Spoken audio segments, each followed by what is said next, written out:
por que a gente vem na nossa família. Pois é, né?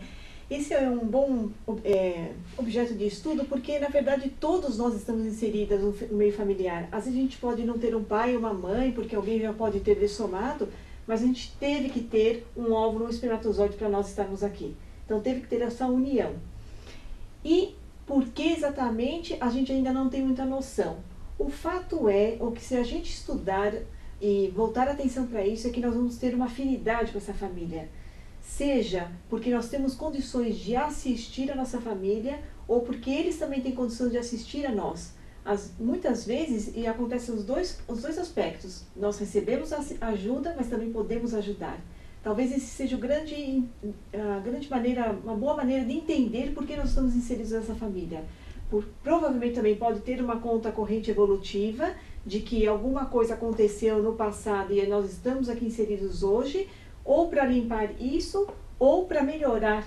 Então, a consciência, quando ela chega aqui, ela vai ter traços força, que são os traços positivos, ok? E alguns traços fardos, que nós chamamos, são os traços negativos.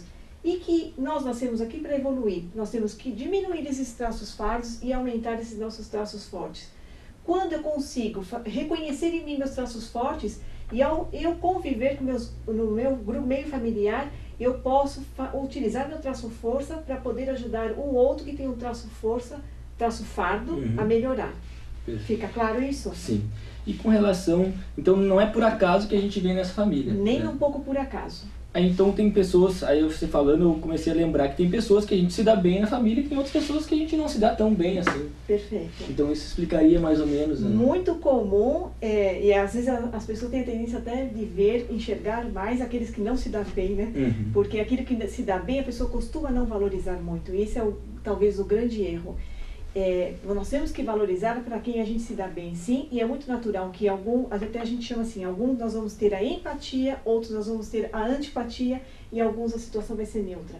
E não é só para aspectos de grupos familiares ou dentro da família, às vezes com os amigos ou as pessoas que a gente conhece, seja no trabalho, seja na escola, ou no nosso convívio, a gente vai ter pessoas que a gente vai ter sim uma grande afinidade. E o que é isso? Às vezes é o que a gente chama de a manifestação pensênica. Na nossa manifestação nós temos um pensamento, um sentimento e uma energia. Isso tem um padrão.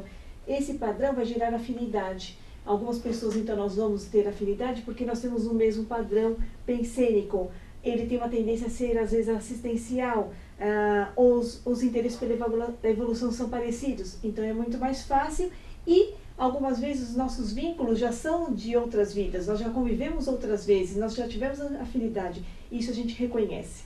Então o importante é que a gente sim faça esse reconhecimento e aqueles que a gente ainda não tem muita afinidade, vamos corrigir essas desafeições e vamos tentar promover as reconciliações.